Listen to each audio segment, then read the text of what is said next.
is up, guys? Welcome back to the channel. Hope you're having a great day, and welcome to episode 18 of Sunday Morning Conversation, where we talk to TCG owners in the card.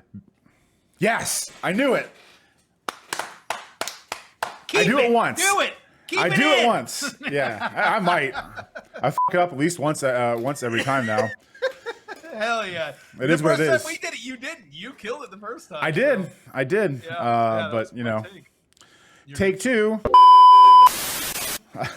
Yep. What is up, guys? Welcome back to the channel. Hope you're having a great day, and welcome to episode number 18 of Sunday Morning Conversation, where we talk to business owners and content creators in the TCG player space about cards, content, and everything in between. If you want to be on a future episode of Sunday Morning Conversation, feel free to message me in the description below or in my email.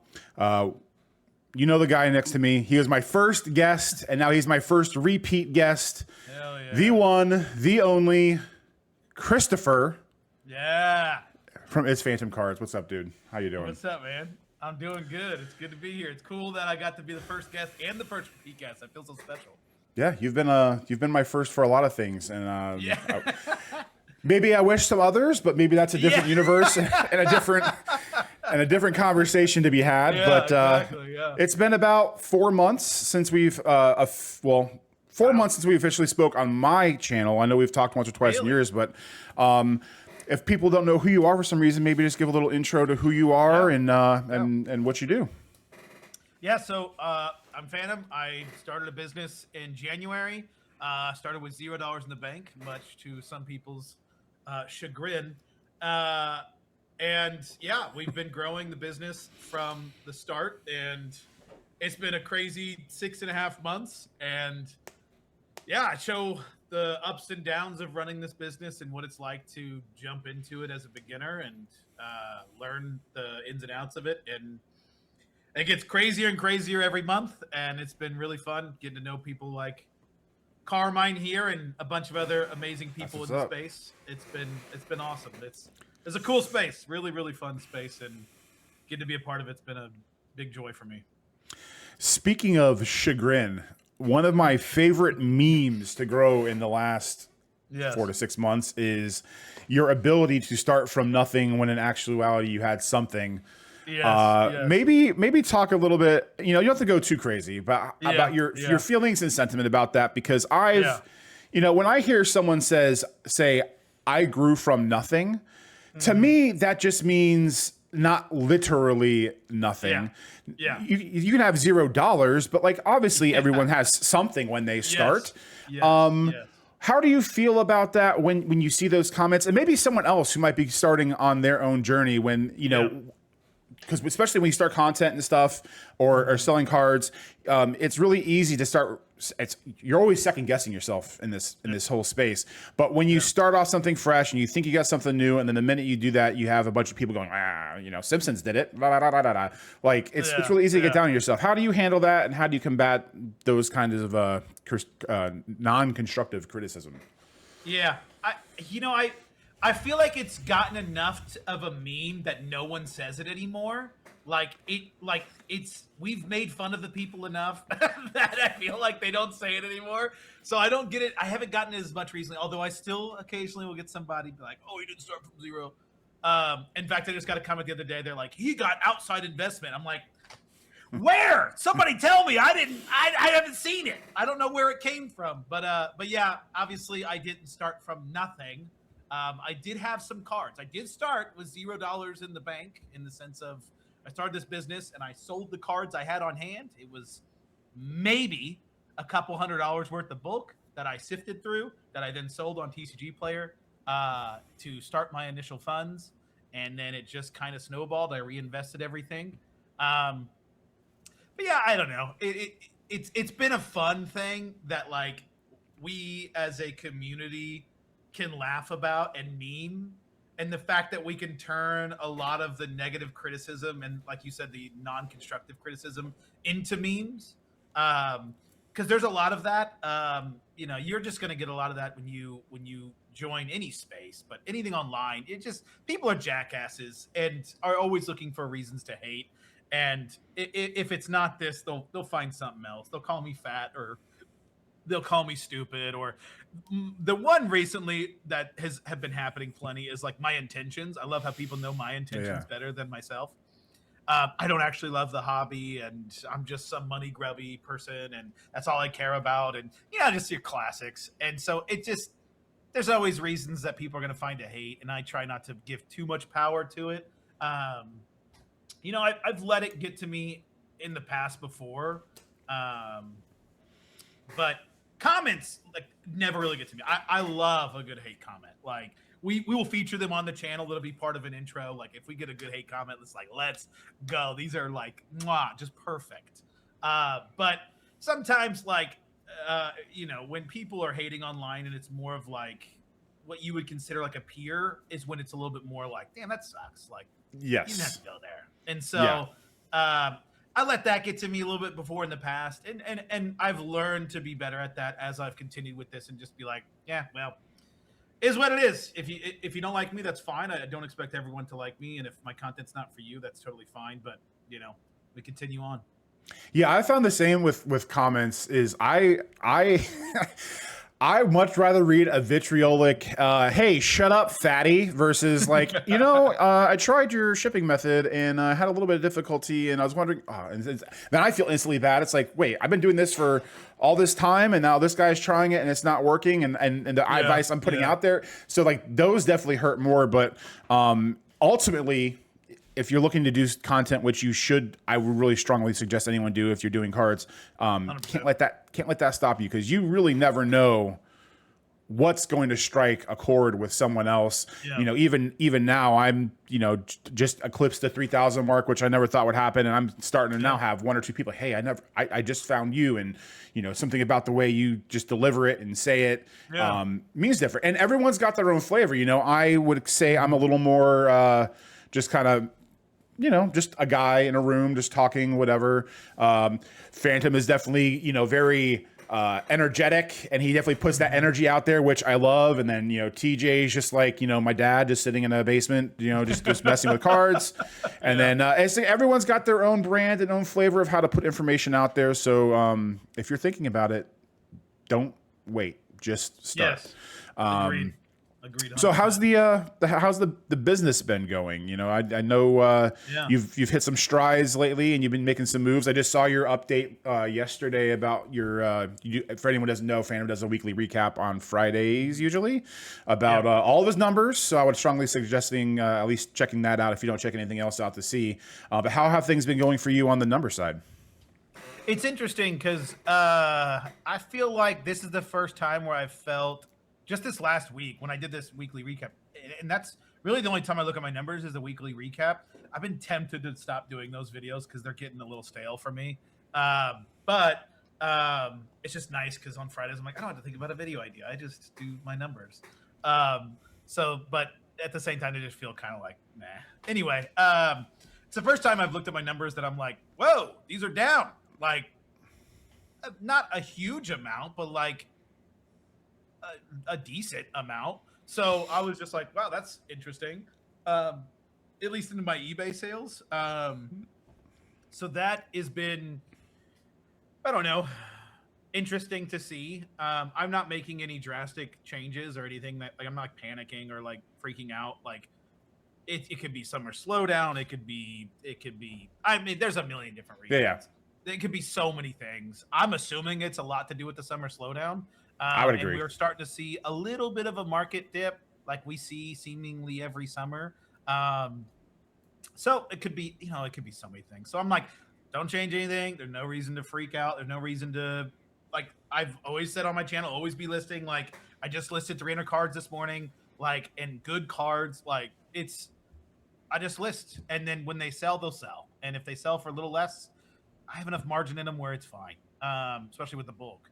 So yeah, the numbers are down a little bit, but overall the business has been crazy, like just like wild. Like this weekend, I've got some bulk to pack, and I'm selling to my bulk buyer, and I keep getting more cards in because I'm buying cards through my Discord, and we have good buy prices to where like a lot of people are sending like their sifted bulk to me.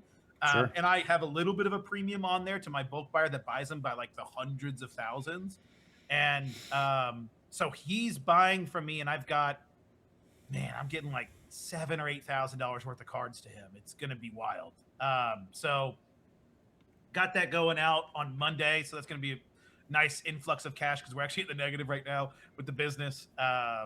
But it's been crazy. There's an announcement coming hopefully this next week with some big moves I'm making. You're pregnant? Oh, Yes. the business. Yes. Got it. Yes. Sorry, I Yes, the thought we were talking business. about life thefts. Okay. Yeah. So some big announcements and just lots of things. Just it's been fun and so I don't feel the summer slowdown because the business is just wild, but it's obviously happening on the eBay side, so it's just kind of one of those things. But yeah, we're getting enough bulk in and we're starting to do really good numbers online that it's just like, okay, this is cool to see. Like sourcing online can be something that can be relatively sustainable. So it's something. So it's been good. Business has been really good.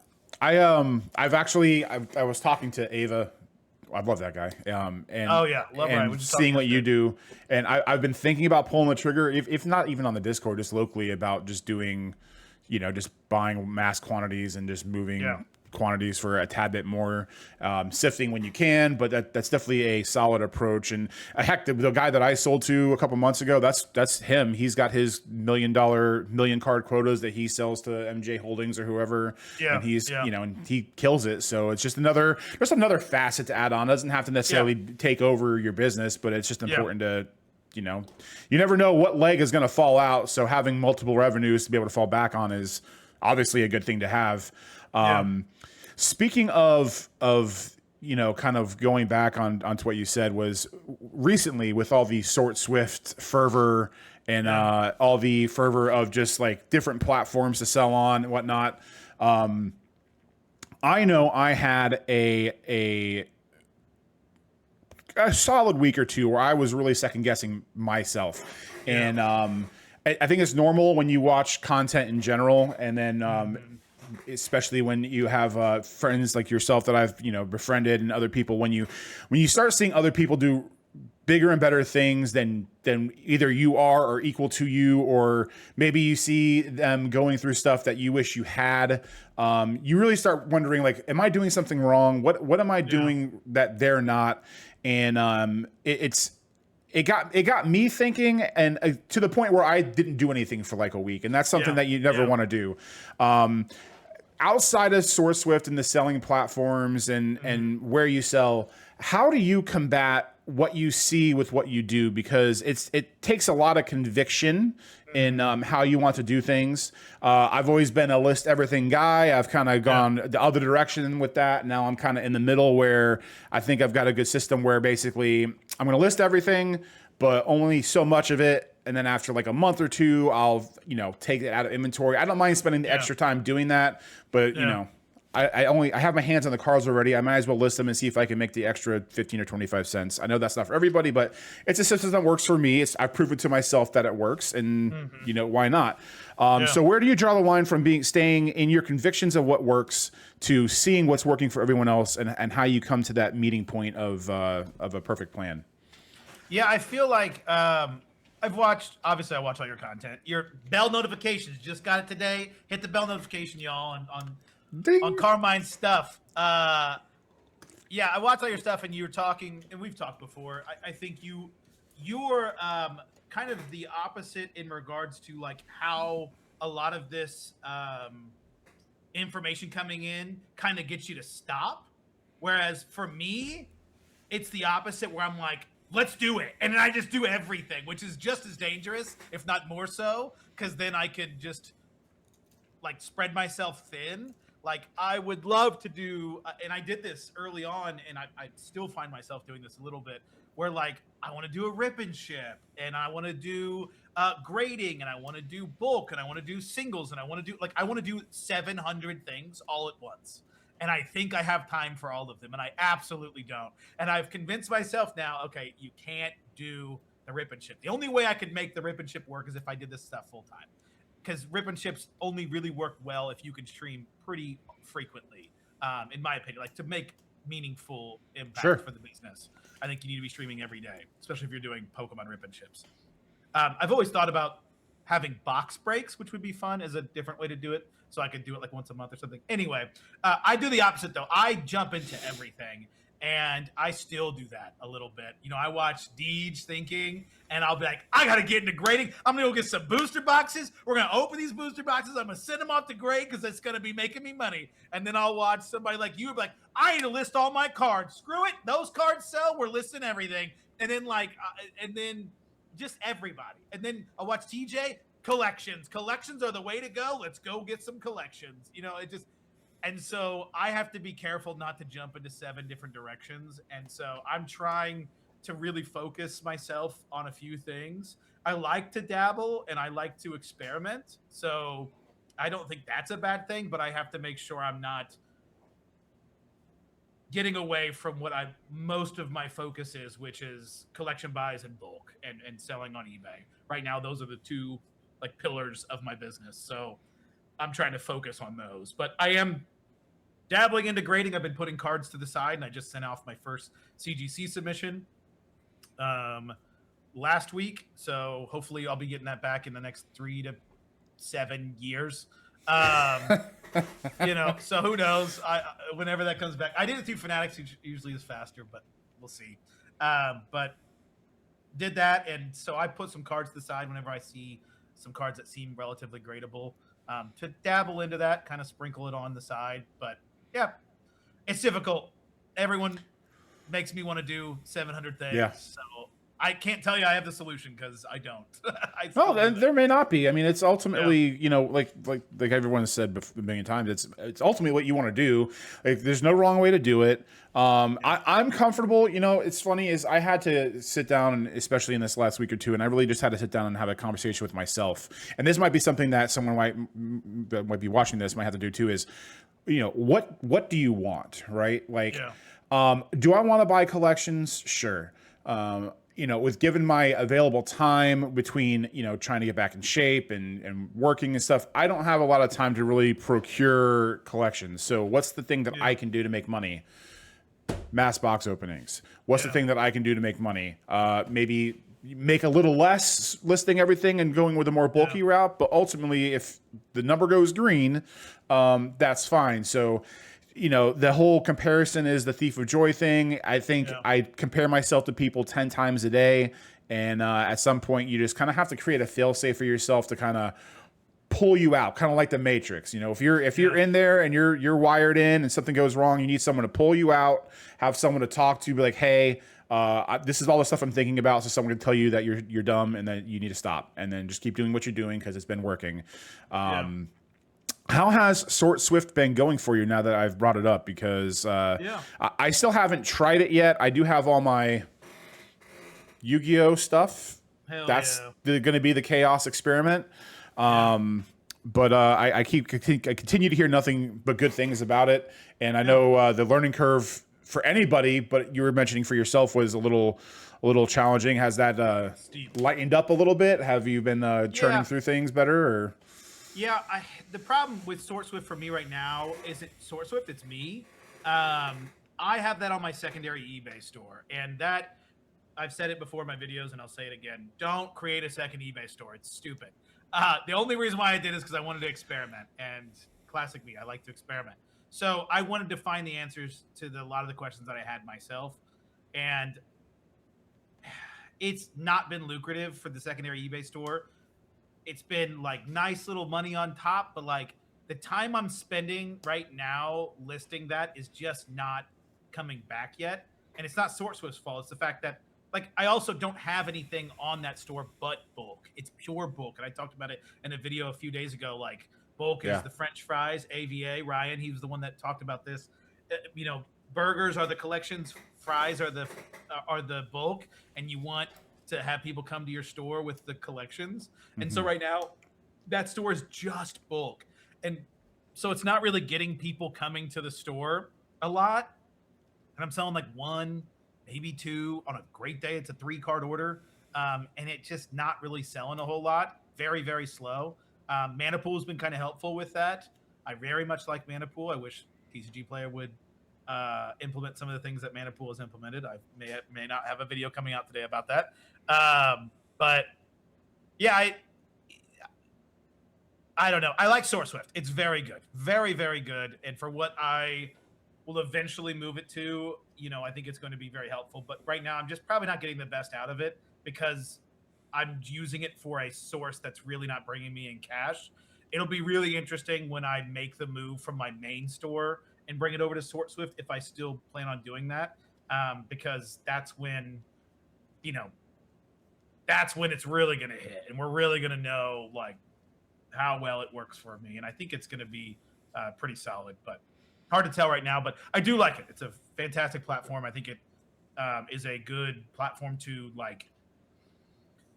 I don't know how to describe it. Like you'll kind of hit a ceiling a little bit with some other platforms, and SourceSwift doesn't have that ceiling. Like it allows for scaling on a level that you can't do on other platforms as easily, and that's what's really appealing about SourceSwift. It's kind of like get it on the ground, grow with it, so you don't have to worry about redoing everything down the line, which I will have to do with my main eBay store. So many cards that are going to have to get relisted, and it's not going to be a fun day when I have to do all that. But yeah, it's a good platform, though. Very good platform. I thought I started thinking of SourceSwift, like in terms of video games. I started thinking of SourceSwift in terms of Fallout. It's like Fallout 4, you take a step out of the vault, and it's like, all right, what do we do first? Like literally go anywhere, do anything. But then you have like other games that are a little more linear, where it's like, okay, this is, card uploader. This is it. I know what we're doing. This is going to be where we go. And you said ultimately, it just kind of depends on how you want to go about things. Yeah. I forget what versions of it were free. Isn't there a free version, or is it just the scanning that they introduced that was free for the basic stuff? So they have like a free trial or something. I don't know exactly how it works. They've got like a free thing to where you can do like, I think it's like 500 scans a month, and then like a little bit of inventory and stuff like that. So there is a free way to try it and to learn it, which is definitely the way you should do it when you're starting off. And then they added free scans, which I was really hyped about. But then once I use it, I'm like, these are pretty ass. They don't work very well. He is improving it. So Micah's working on making that better. But in its current state, it's you probably can't get away with it. Maybe with Magic. I heard it's a little better with Magic. Pokemon, it's like scan identify, like with what you're talking about. Like it's so bad that you're going to spend more time correcting than you will actually save using it. So realistically, you still need to buy the scans right now. But it's still even at that, like it's funny because people talk on my channel, and Rob kind of talked about how like cheap it is. And people are like, that's insane. Like card upload is $10, and you're telling me I have to spend multiple hundreds of dollars per month to go use SourceSwift. And while that is the case, you're kind of comparing apples to oranges. With SourceSwift, it's got like so much involved. You can cross list. You can do obviously the scanning and identifying like you can through Card Uploader. It's got an inventory system that is like pure, like an actual inventory system. It's got it to where you can do your own website with it. It's got so much involved with it that it's more so competing with something like, Crystal Commerce or a couple other platforms that are like that. And they take percentages. In fact, I was talking to a store owner in Indiana, and he has his inventory on another platform like SourceSwift. And he's like, I spent $750 last month on that software because they take a percentage of my business. And it's like, it is cheap when you're looking at it in regards to the competition that it's competing with. That SourceSwift is not competing with Card Uploader. If you like Card Uploader and that's all you need it for, use Card Uploader. It's a fantastic platform. I still use it. I still love it. Literally was using it this morning. Very good. Very, very good, especially for what it is. And the price, it cannot be beat. It's insane. But if you need more and you want to start dabbling into the more advanced features of a tool, SourceSwift has got you covered for significantly cheaper than the previous platforms used to have. So that's what's really appealing about SourceSwift. Well, not only that, but like cheap is relative too. When you have a store like Rob or whoever, and they're doing hundreds of thousands or millions of dollars in sales. Yeah. What's the most expensive package on SourceSwift? $500, $600? Yeah. Like that's 500. that's pennies to him. Yeah. For me, or maybe even you to a certain extent, or others. I mean, when you're paying for the full suite and you don't have that much time, it's a lot. I mean, you know what you pay for the full suite. You don't need all those things. Yeah. And I mean, like, no one needs that. Card Uploader has been an absolute godsend for me. Yes. I mean, I've whined and complained and bitched and moaned about scan and identify, and Mason had a really good video about it the other day, where I had I want to say a full 5-row of Ascended Heroes. One of the few sets that I'm going to list everything on because it's Ascended Heroes. Yeah. Including the different reverse hollows and stuff. Yes, it took time to sort, but I was able to list that whole 5-row. So it was about 6,000 or 7,000 cards in probably 50 minutes. Yeah. The function to hone in on a set is like chef's kiss. It literally, I don't know. It's great. And yeah, so just, do what you can for your business. It's okay to like, we were talking about earlier where if you want to try it, give it a shot and go willy-nilly and go for it, fine. The worst that's ever going to happen is you're going to lose a little money and you're going to spend some time digging yourself out of the hole, but it's not like you're going to go indigent. What's the I have no money word that starts with an I? Indigent? I don't know. It's not like you're going to go broke. Just do your thing, and it's going to be fine. Yeah, Speaking of ass, you twerked like no one else's business in a recent video. I may or may not be inserting it right here, but have you always been able to do that? How low can you actually go? Is that how you got Miss Phantom? These are the questions that people want to know. Yes. No, I learned how to twerk after Miss Phantom. Elise was... I literally went to Elise and I was like, Elise, I want to learn how to twerk. And she's like, why? I was like, because I'm stupid. And I did. I taught myself how to twerk. I don't even know. I literally was like, how do you even begin? How do you twerk? How does that happen? And I was like, how does your butt go up and down like that? That my butt doesn't do that. And then I don't even know. I would literally just like try to figure it out and just like move my body enough. And then eventually one day this is so ridiculous and also a very disturbing visual for all of you, but you're welcome. Disturbing is in the eye of the beholder. I was in the shower when it clicked. Something clicked, and I was like, "Oh my god, I'm twerking! I'm naked and I'm twerking!" And it was, and then I figured it out. I don't know what it was, but it was one of those things. Yeah, I don't even. Oh man, I'm just picturing you just like sitting there doing your things, like, let me give this a shot, and just hands on the tile, and you're just like trying to figure it out, and I was like, oh, honey, you're doing it. I think that's literally what happened. I was like, Elise, I figured it out. Oh, that's awesome. No, that's awesome. I'm not the greatest at it, but I at least I can say I can twerk, and it's fun to just pop it out in a video. Yeah.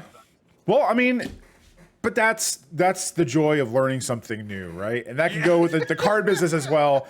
When you watch videos that we all make about bulk, and you go, "There's no way some guy is gonna buy a penny card for 25 cents," and you start listing it, and all of a sudden you start getting your first couple orders of like $2, $3, $5, $10, and it's like, oh my gosh! It's like it feels good because you give it a shot, and if it doesn't work out, you can just tweak and go from there. And that's been my hardest challenge for me, at least, is when to pull the plug on when something isn't working, when to institute something new.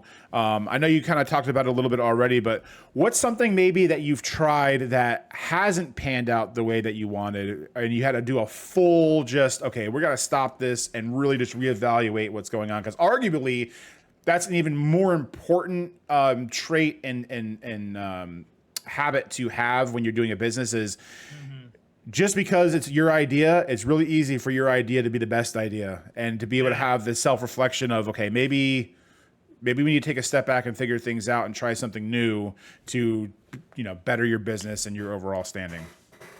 Yeah, I think that similar to that, what I was talking about with like trying to do a little bit of everything, I fell into that trap really, really hard early on. I was like going to do a website, going to do a rip and ship, and was going to do collections and bulk and all. Like I wanted to do everything, and I was going to do Tcgplayer and eBay, and I was going to do both, and I was going to do all this stuff before I was ready to do it. And I was still learning eBay at the time, and I still am. So I haven't figured it out, but I was very new to eBay, and I was very new to the scanner, and I was like, all right, what cards are going to go on Tcgplayer? What cards are going to go on eBay? What are we? And I was just like trying to figure it out, and I made a video, and I was like, I'm struggling. Like I'm really struggling because I'm like pushing myself in too many directions right now. And a lot of the comments were just like, you need to stick to one thing. Just choose a thing. I think TJ has said it in his videos. He's like, Tcgplayer, eBay, Manapool, whatever, like your own website. He's like, just stick to something and do it. Do that thing. Just people are building $1 million businesses on all of these platforms. Just stick to one. Roll a dice if you have to. Like it doesn't matter. And that's I was already kind of like I want to do eBay. That's like what the focus I wanted to be.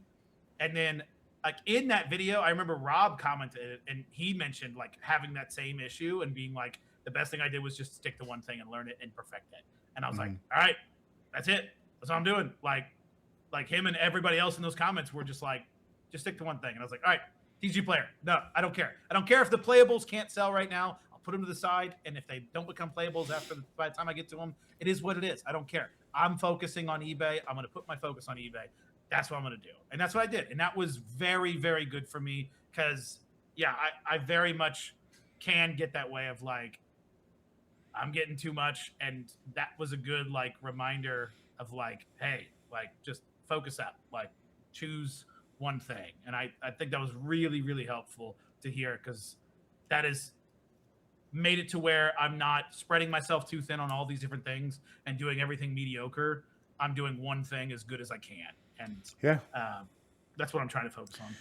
Yeah, there's I believe the question was fielded by a wise sage, Michael Gary Scott. Yes. Would you rather have a large amount of mediocre pizza or a medium amount of a good pizza? Really good pizza. And but it's true, you know, it's like you can't truly master something if you don't put your time towards it. You know, there's all those shorts of old clips of like Kobe Bryant and stuff where it's like, hey, you know, if I'm getting up at 4 o'clock and I'm doing this every 2 or 3 hours every day nonstop, just practicing on this one thing, I'm going to perfect that way faster than everybody else. And honestly, if you perfect that thing, that could, you know, be a differentiating factor between you and another seller where it's like, okay, this guy's got it on lock. I don't got to worry about anything, so on and so forth. I know for me, listening to the last, I still haven't watched the original one, but the last talk that you had, Phantom had a talk with Lugia's Den. I don't remember his actual name. I apologize, but hearing his story about eBay, because I've been a Tcgplayer guy ever since I started following Rob and doing this stuff, and hearing him go, yeah, I started in 2022 and I did 30,000, then I did 8 million, and now I'm about to like become the president, and it's been 4 years, and it's just like, it's been 3 years, and I'm like, what? But it's like it takes you out of the echo chamber of, you know, Tcgplayer only, bulk only, and really seeing what's out there. And just goes back to what I was saying is you really just have to, especially in, you know, now, and especially when things start to take a downturn, you really have to be open to doing anything and everything that you can, and spreading yourself, not necessarily thin, but being open to going to multiple places and doing multiple things, and then eventually, you know, master one, learn another, get to a certain point with that, do the next. Then you get to a point where maybe you hire someone, and then that's how you slowly start to build an infrastructure. I see it with some of my viewers. They'll come in and they'll be like, what do I sell on eBay? What do I sell on Tcgplayer? What do I do here? What do I do there? And I'm like, well, how many do you have listed on eBay? Well, 50 cards. You haven't even learned either of them. And you're not level 4 on Tcgplayer? Like, choose one. You are too early into this to be figuring out how to do multiple platforms that you are so this is not for you. And I think I got a lot of pushback on like the Sort Swift stuff when I made videos about those, and they're like, oh, you're telling people to go spend hundreds of dollars even if they're brand new. I'm like, no, I'm not.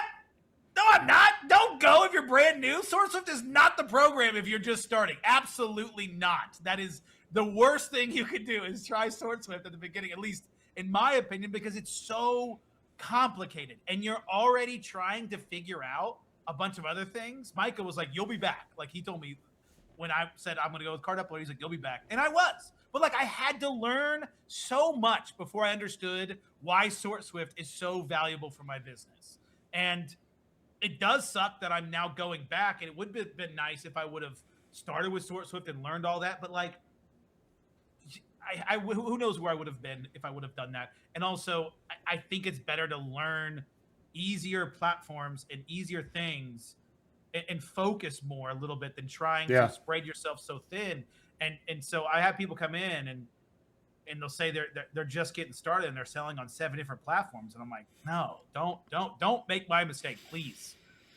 Like, you're listening to guys that have been doing this for years, and we know some guys, and they know, and I've also been doing it not for a long time, but like I've got a good grasp of eBay now that I feel like I can add a little bit of mana pool here, you know, and so it's its own thing. But I don't know,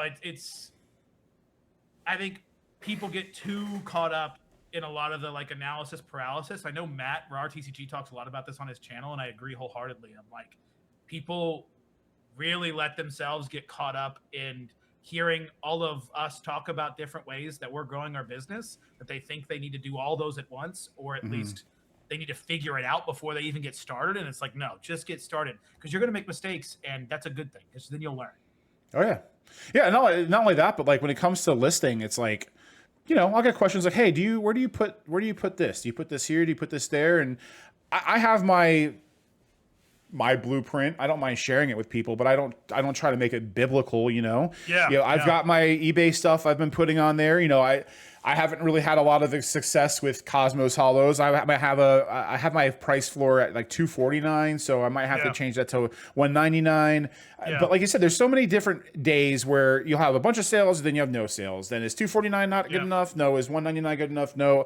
You just have to ABL. Just if you're always listing, you can appropriate where you're going wrong and putting it somewhere else. And that was always my thing, is I never wanted to have to spend the extra time relocating things, but it's a necessary part of the thing. I spent the first little bit this morning. You know, I went through eBay, some of those Cosmos Hollows that weren't selling, some of the like Journey Together, like you have your Hop Snorlaxes and all these like trainer Pokemon. I've had them listed for like 2 months. Not a single one has sold. So I just, you know, I took half of them off, put them on Tcgplayer. Those all sold literally right away on direct. The other half, I marked them down by 10%. And you just can't be afraid to kind of like, it's funny. It's like, you go into business to have control and do everything you want.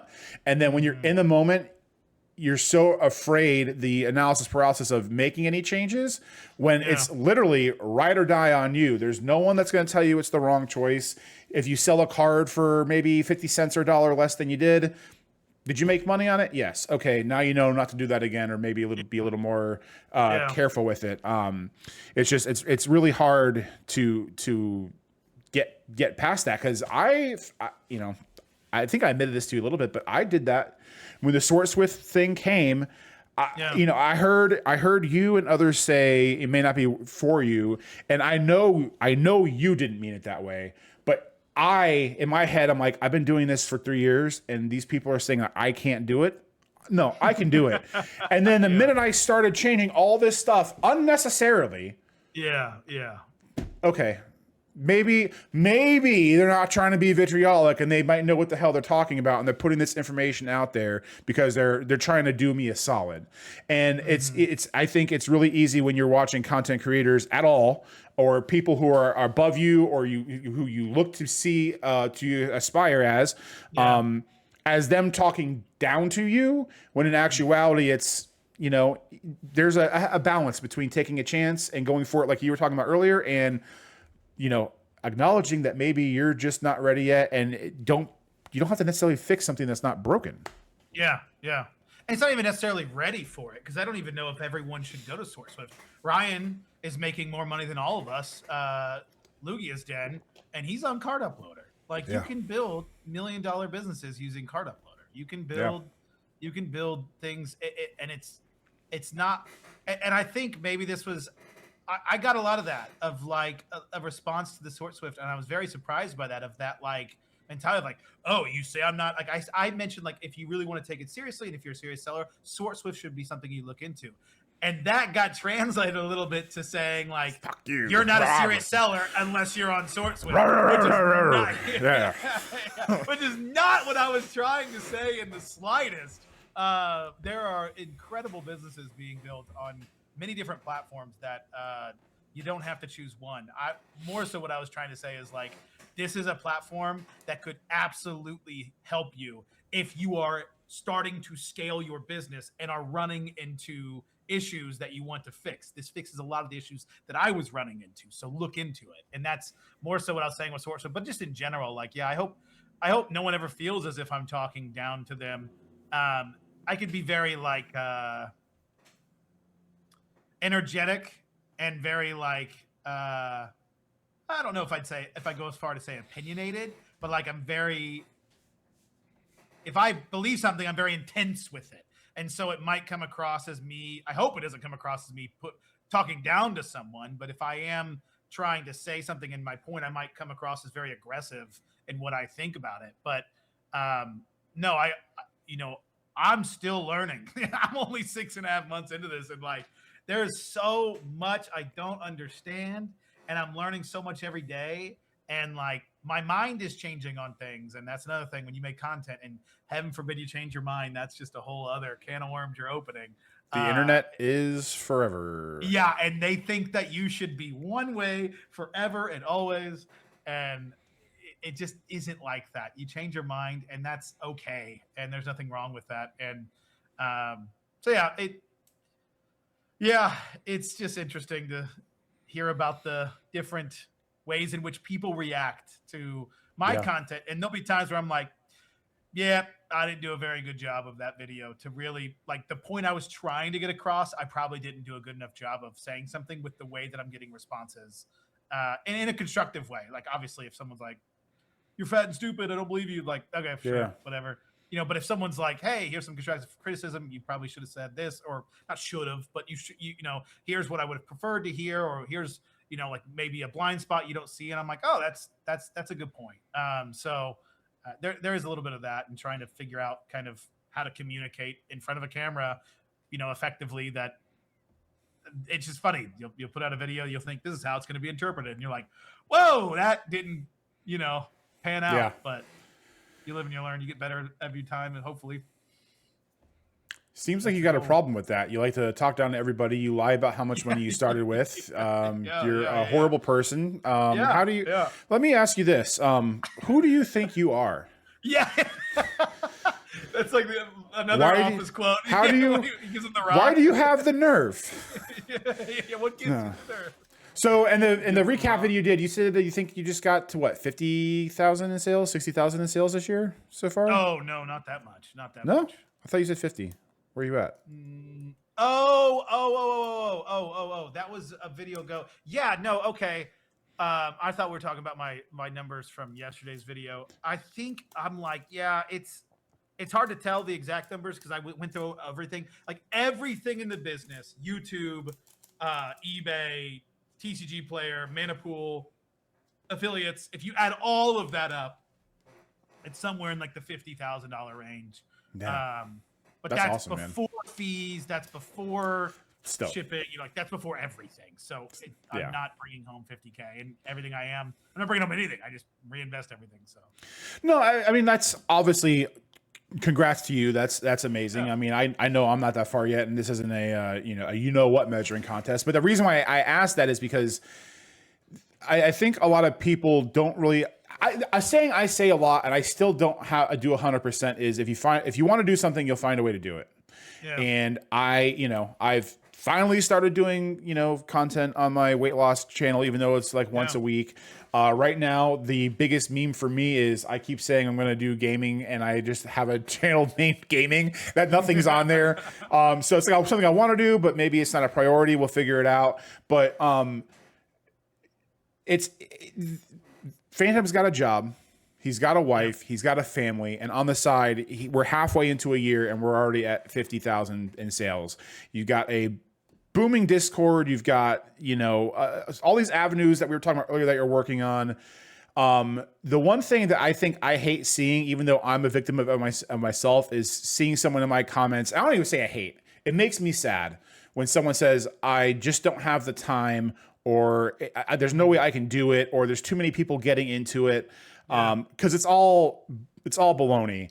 I had to sit down a few days ago and really analyze like what I do in a day when I get home, And there's probably 2 hours worth of time that I really don't do anything. Now, I'm not saying you got to spend every waking second doing it, but when I get home from work, I go eat something, sometimes I'll throw on, Hearthstone and just play a game of Hearthstone while I'm eating to go do something else.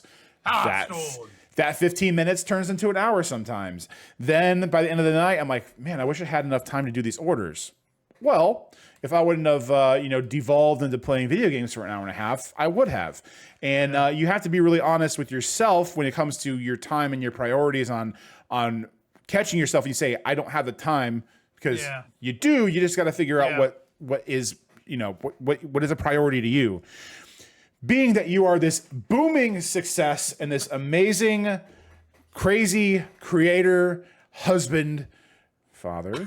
How do you stay online when it comes to keeping yourself on track? And I just picked up a back scratcher. That's all that is. I don't know why I did that. I was been wondering what that was. Like that.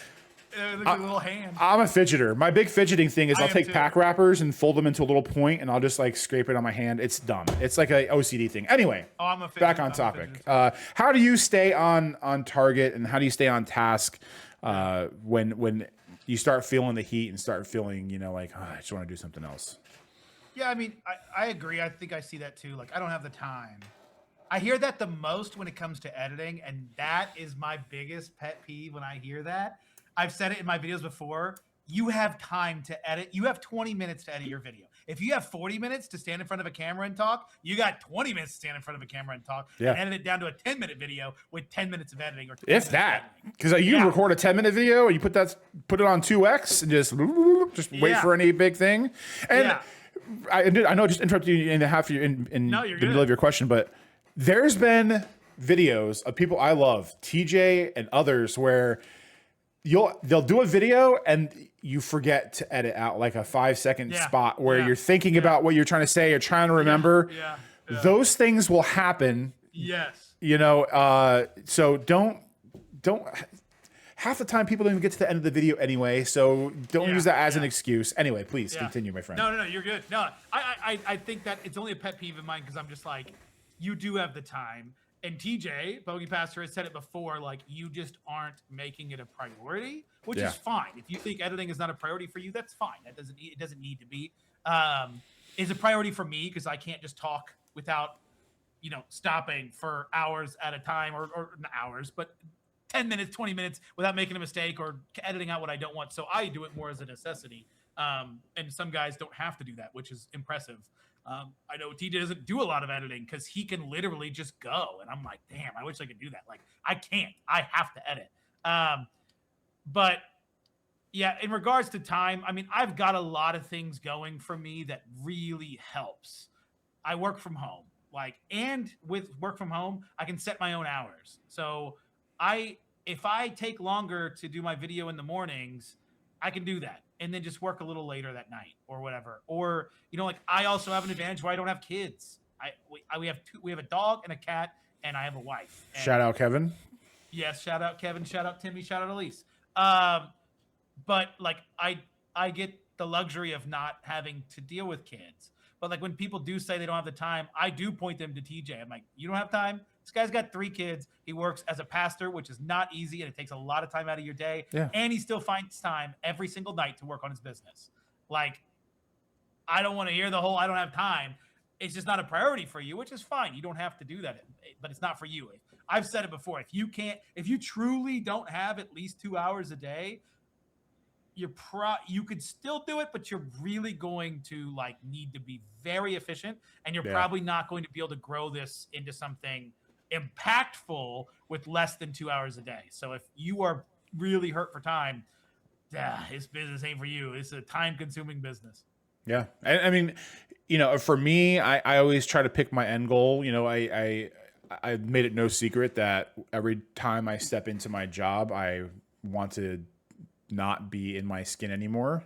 I wish there was a large bridge that I could just kind of learn to fly from.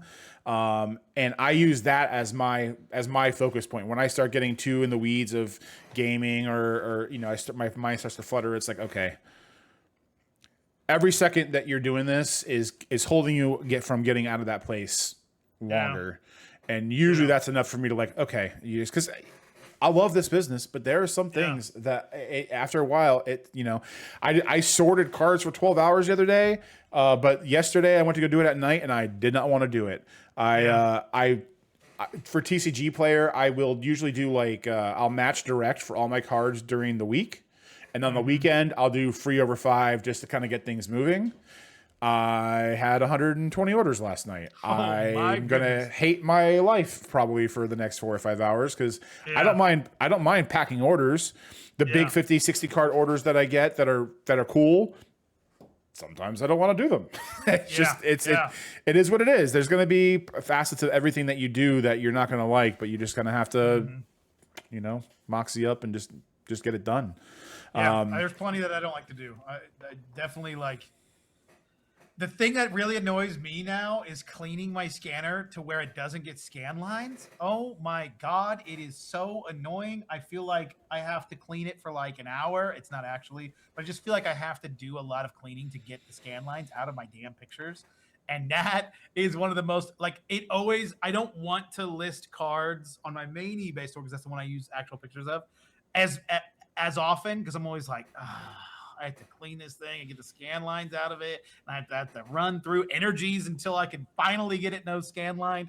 And I just did that this morning and it was so annoying, but that there's definitely plenty of that in this business of like, man, I don't want to do it.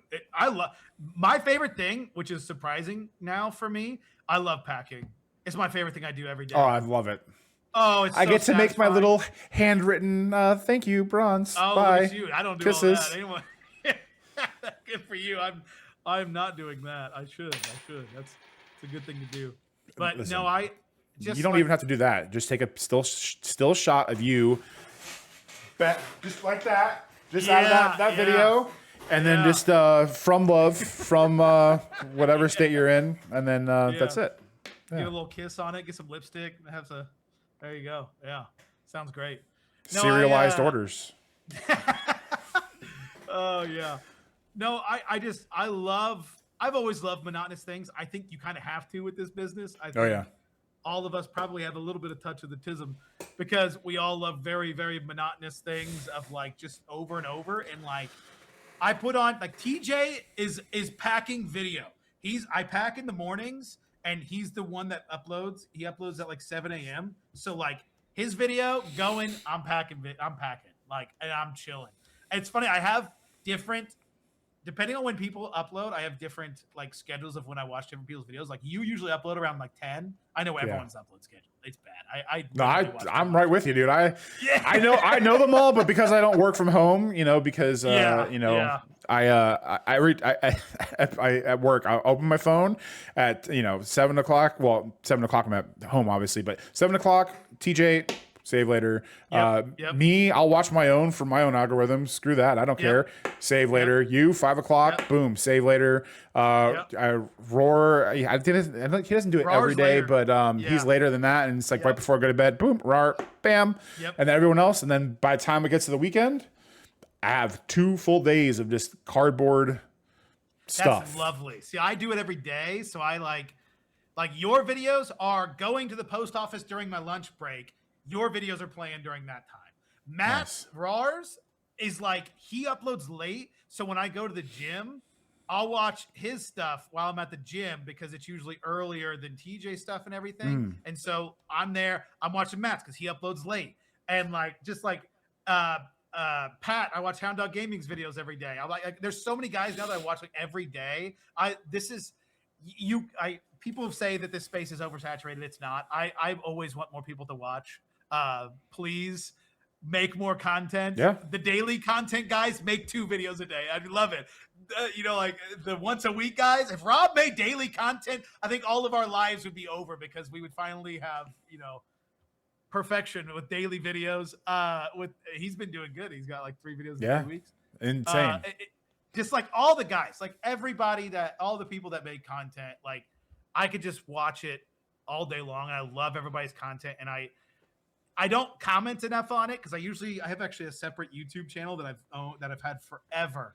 That YouTube channel knows me better than I know myself, so it knows what I want to watch. So I usually watch on that. So I'm sorry if I don't comment on your videos. I promise you I'm watching them all. But yeah, I love I don't know. This space is just really cool. It's filled with some amazing creators. We're going to get on it. I hate you and some other people that hate on yourselves. You're good fucking content creators. And I'm tired of you talking trash about my favorite content creators. Sorry. Sorry. Yesterday, I think, or the day before in my live stream, Hound Dog Gaming was like, yeah, I just don't make very good videos. I was like, you shut the hell up, sir. I love your videos. I watch them all the time. You stop talking trash about my favorite content creators. So I love it. And I love this space. I think it's a genuine space. It's a space that we all just get to have fun in. It's just, I think all of us get encouraged by each other too. I know I do. Like, whenever I'm like, man, I don't want to make a video today. I'll pull up a video and I'm like, all right, I'm done. I got it. I'm doing it. Like, I'm not missing a video. And so it's cool. I love this space. It's a really cool space. One thing I've learned with content is like, good example for like the last month, I was averaging maybe like 800 to 1500 views. Sweet. Yeah. All of a sudden that went from like 300 to 600. And it's like, you can get that feeling of like, okay, maybe my stuff's not good, because I think anyone would have that thought. But then after those 2 weeks, it was like, back into the 1500s and 2000s.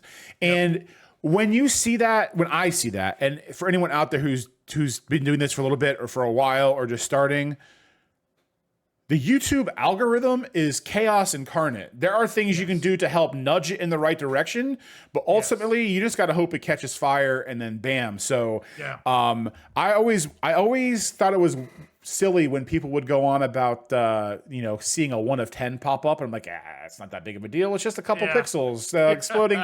But now, like, when I get a 1 or 2, and it's like, oh, yes. And it could be like 700 views, but it's like, ultimately, as long as you're not throwing out complete slop, turn it on, talk about something. If you talked about the same thing the week before, just talk about it again in a different way. Like, it's just, there are more people that are watching your content that have not seen it before than the people that you know. And I know I've gotten that trap where when I make something, or TJ talks about something, or any of the guys you mentioned, I'll think about talking about it, and then I'm like, man, Hound Dog just talked about that 3 days ago. I'm not going to make this now. And it's like, no, you can't do that. No. It's a trap that you can fall in, and you will never find a content video idea that somebody hasn't done, and probably somebody hasn't done in the last week. I've had someone be like, oh, I was going to make a video on it, but you just made a video. I'm like, who cares? Make another video. Like, you're a different person talking about it. Even if you have all the same points to be said, like, it doesn't matter. Talk about it. Absolutely. Yeah. One thing I'm actually trying to do, and maybe it might be worth someone thinking out there, is I'm trying to get to the point where I have a series a day where it's like, I have my eBay recap Tuesday. I have my Tcgplayer recap Wednesday. I've got my Sunday morning conversation Sunday. I'm trying to find a way to do a series every day, then come up with some random thing to talk about. Because I don't want to do like 10 videos a day, but it's like if I have a series every day where I know I can consistently do a series, then boom. And then if anything comes up, anything. But it's an a la carte. You can do whatever you want. Touch of the Tism. That is a magic card if I've ever heard one. They always have that like good band name. I was thinking about it. Touch of the Tism. I'm thinking like one colorless, one black, like minus. Yeah. But it's not a negative tabtism. Like so maybe green +2/+2. Maybe indestructible or shroud. Some positive bonus effect. Focus, some kind of like very good focus. Well, maybe blue, because blue does that. Like touch of the Tism, and it's like a Professor X stance. Exactly. 100%. That would work perfectly. Well, we're getting towards the end of it. What do you have planned for the back half of 2026? Where does how high does the sky go for It's Phantom Cards? I don't know. It is a weird. I don't know. I have no idea. I've got some cool ideas, or some cool announcements like I've talked about in the making. There's lots of movement with just the business in general. It's. I was talking about it with someone I had on my podcast about. I don't think I was talking about it on the podcast. We were talking off the podcast. He was like, where do you see yourself in a year with this? Like, what are you working toward? I'm like, dude, I don't know. Like, frankly, I don't know. Like the goal has always been get an office, get the hell out of this house, get an office, I don't want a store. I've never wanted a store. I don't want to be a store owner. But have an off-site place to go to work so I can start separating business and pleasure, because all it's doing now is I'm just working all the time, which I think is unhealthy. I don't play video games anymore, and I hate it. Like, I genuinely hate that I don't play video games anymore. And like, I have a buddy that used to play every single day. I would play for an hour of video games with him every day. And like, I don't talk to him anymore. And I feel awful about that, because I'm like, that's really uncool. I want to get back to, I can sacrifice an hour from the business a day to make sure I'm spending time with a good buddy of mine that I very much enjoy being with. Or just like, I need to get off my phone, like get the hell off my phone. And in the evenings, like play something on my, DS or something, like just something. Like, I miss gaming. And, but all that to say, I think that would help if I get an office. But the future of the business, I feel like I'm just holding on. Like, I really don't know. It's just so like, I just want to keep scaling what I'm doing, and I feel like I'm moving in the right direction for that. But I'm holding on. It's a crazy business.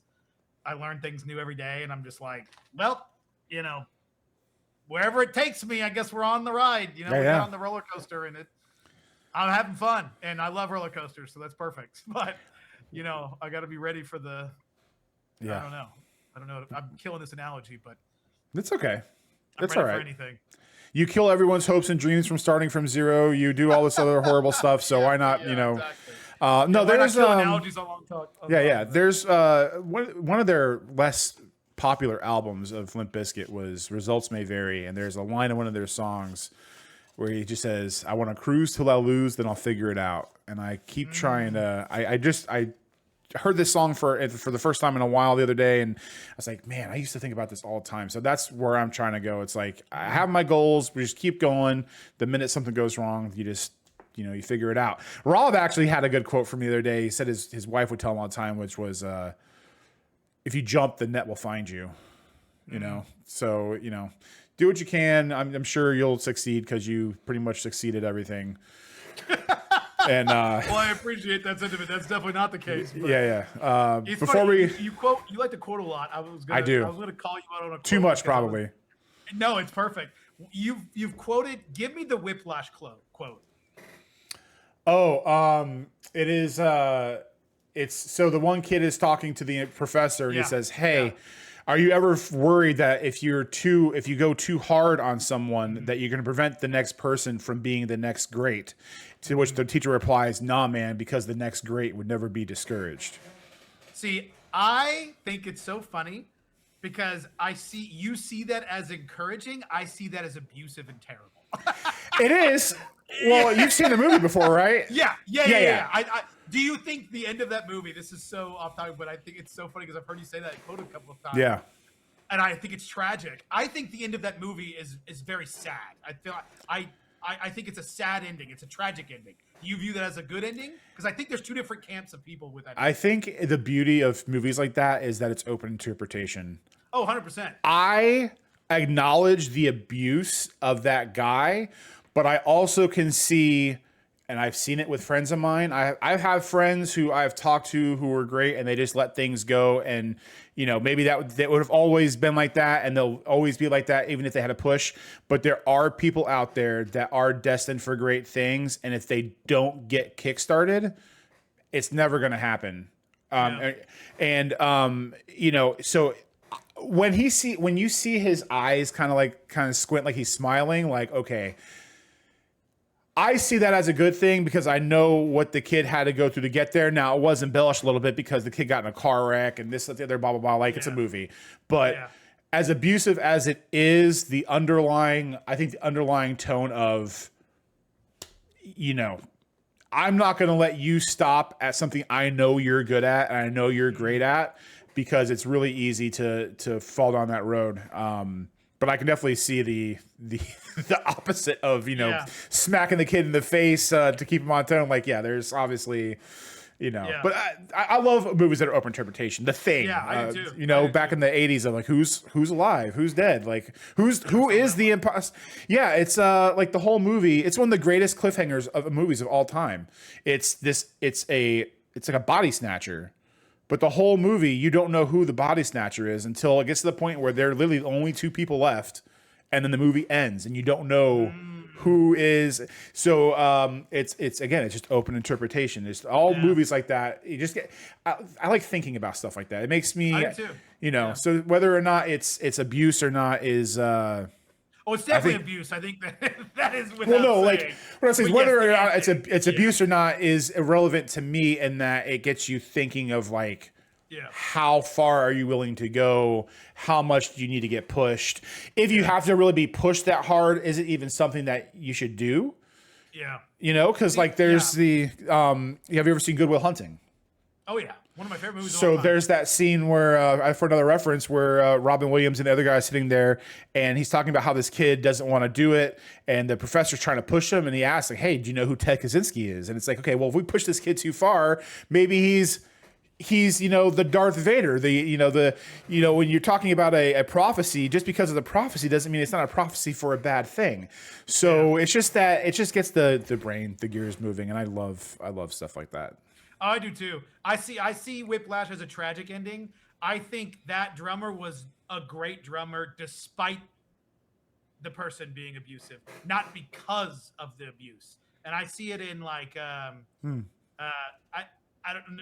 There's probably you're not an F1 fan, right? You ever watch F1? Like Formula One? Like Falcon? No. Oh, you're not, no. Okay. No, racing. I thought we were talking about F-Zero. Sorry, my bad. No. Yes. No. Okay, No. yeah. Not Captain Falcon. No. F1. There's a driver named Max Verstappen. He's the greatest driver on the grid, arguably next to Lewis Hamilton. Probably in this current form, probably better. It doesn't matter. Max Verstappen had a terrible upbringing. His father is a giant piece of shit, and there's that same argument that people have with it is like, is he an incredible driver because his dad pushed him even though he was abusive, or, and the more thing I think is he was always destined to be this insanely good driver, and he's this insanely good driver despite his father, not because of his father. And that's but I don't, who knows? No, maybe there is something there, maybe I never thought about it that way. Because originally when you said it was whatever, when you said despite, that's what got the gears going. It's like, I'm going to show this guy, like, Yeah, exactly. He thinks he's doing this because he's pushing me. I'm going to, that's. I don't know. And who knows? It's hard to know if he would have been that without his unfortunately abusive father, which sucks, but all that to say, when you start your business, if you watch content, if people tell you to use a certain platform and you don't want to, if you want to sell things that you don't want to, if someone tells you to list everything and you don't want to, if you want to sell cards, you're destined to do great things. You just got to act. So, before we end, I always give the opportunity, if we didn't touch on anything you wanted to talk about, to ask, or if not, put out your socials on where to find you. And, I think you're buying bulk at what, like 60 per thousand, 70 per thousand now. So that's a solid deal. Definitely not. Yeah. I was curious about, I thought, what if you could buy, sell, collect, whatever it is, any TCG right now in the market, what would you jump into if you didn't have to worry about time constraints or anything? It's just something that you would enjoy to jump into. Like other than Pokemon or Magic? Other than Pokemon or Magic, yep. Riftbound. Like other than what you're currently doing. Riftbound. Yeah, I've I don't know much. I never played League. I don't know much about it, but there's enough. Even more so than One Piece. I know a lot of people like One Piece, but I don't know what it is about Riftbound. I like the art. The cards look cool. I'm starting to see like pretty big slabs go. I just watched Bulbasaur's video, and he's like going crazy with pretty crazy valued slabs of this, that, the other. What's that video game, like that fighting game that just came out that has all the Riftbound characters in it, or the League of Legends characters in it? Oh, 2XKO or something. Yeah. Like that looks cool. Like, I mean, it might be terrible, but it looks sweet. But I don't know. I don't know about the. League of Legends is, of all the things, it's probably the newest IP of them all, even though it's 15 or 20 years old at this point or whatever.